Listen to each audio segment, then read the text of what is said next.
Senhor presidente, senhoras ministras, senhores ministros, doutor procurador-geral, meus colegas, estudantes da Paraíba, que me emociona porque eu sou cidadão paraibano honorário, então espero que a inteligência dessa juventude ajude esse momento que eu nunca pensei passar, ser o último orador de uma questão que é fundamental para o país, para a história da corte, para a cidadania, para a democracia. Nunca pensei que um rábula criminal como eu tivesse a responsabilidade de vir aqui, não falar por mim, não falar do que eu penso, mas trazer a palavra do Instituto dos Advogados Brasileiros, que eu tenho a honra de representar como amigo da Corte. Instituto que tem 176 anos de idade, a mais antiga instituição das Américas, mais antiga do que o próprio Supremo Tribunal Federal. E vir aqui para trazer a palavra de uma instituição que está absolutamente convencida de que estamos num julgamento óbvio. Sou o 11º, 12º orador, ou 13º orador a falar. Eu, com todo respeito aos meus colegas, senhor presidente, proporia, se fosse possível, que só a Defensoria Pública, doutor Gabriel Faria, defensor público da União, e o doutor Rafael Munerati, da Defensoria Pública de São Paulo, doutor Pedro Carriello, da Defensoria Pública do Rio de Janeiro, e a doutora Silvia Souza, do Conectas, que vieram aqui para dizer, em nome dos pobres, em nome da clientela do sistema penal, em nome da grande maioria dos presos, daqueles que são clientes dos corredores criminais, dos foros desse país. E vieram aqui trazer a palavra de que esta ação não interessa a meia dúzia de ricos. E há publicado, tem os números das pessoas que seriam eventualmente beneficiadas. Esta ação não visa acabar com a Lava Jato, não visa tornar impune a questão da corrupção. Veja, são tempos, até os caminhoneiros estão ameaçando parar as estradas por conta desse julgamento. Aqui, eu próprio, fui obrigado a tirar o paletó. Eu fui obrigado, senhor presidente, a tirar o paletó na entrada, porque parece que o diretor-geral não acredita no portal eletrônico. Ele acha que o portal não ia dar, mas eu teria lá, com o doutor Janot, alguma arma escondida.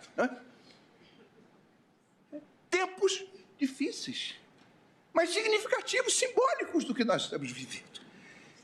O que nós vemos aqui, senhor presidente, com todo respeito, é uma questão óbvia, porque nós estamos tratando de uma regra, o inciso 57 do parágrafo 5º da Constituição, do artigo 5º da Constituição, que é o artigo das cláusulas pétreas, que dão as garantias da cidadania numa constituinte que foi formada depois de 20 anos de ditadura, depois de 20 anos de dificuldades em todos os sentidos.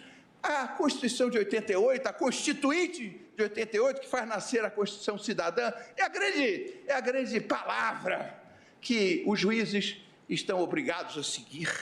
O inciso 57, ninguém será considerado culpado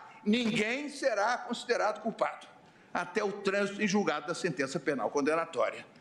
Senhor presidente, senhores ministros, senhoras ministras, é absolutamente óbvio que esse dispositivo não se submete a nenhum tipo de interpretação. Esse dispositivo é regra a ser seguida. E esta regra, em 2011, foi realizada processualmente no artigo 283. O artigo 283 do Código de Processo Penal é a realização processual da regra constitucional do artigo 5º, inciso 57. E esta regra, que ninguém poderá ser preso senão em flagrante delito, com todo o respeito aos que buscam criar uma interpretação. Não, é meio inocente. Ele é inocente quando é julgado pela instância, aí é condenado, aí passa a ser meio inocente. Vai na segunda instância, aí ele perde ainda mais a inocência quando vai aos tribunais superiores. Não existe, com todo respeito, não há possibilidade dessa ponderação ou dessa mutação constitucional para prejudicar, para criar restrições. A ação declaratória, que se trata de declarar constitucional, apenas isso, o artigo 283 do Código de Processo Penal. E esse artigo, que é regra, que estabelece as condições do cumprimento do preso, para ser preso. Ninguém poderá ser preso senão em flagrante delito. Essa regra, senhor presidente, ela há de ser declarada constitucional, porque não há como, não há 50 tons de cinza para dizer que não,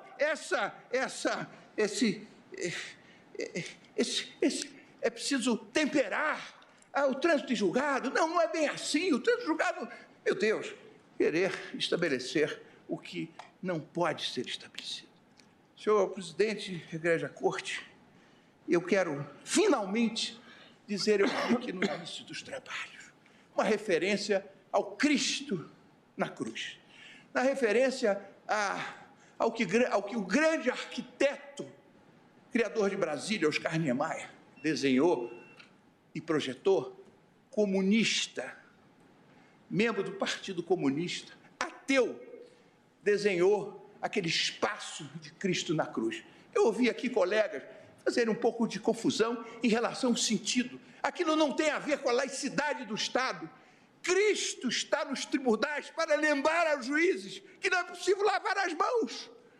É ali para lembrar o primeiro erro judiciário, para lembrar o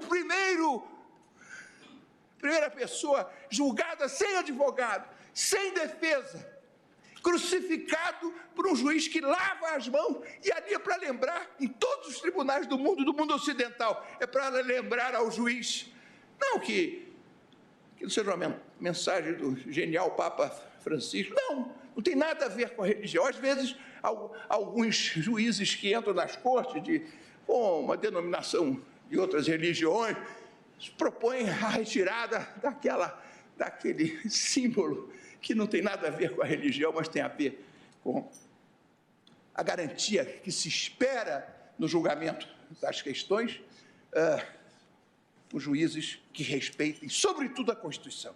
E eu quero dizer, finalmente, senhor presidente, que esta corte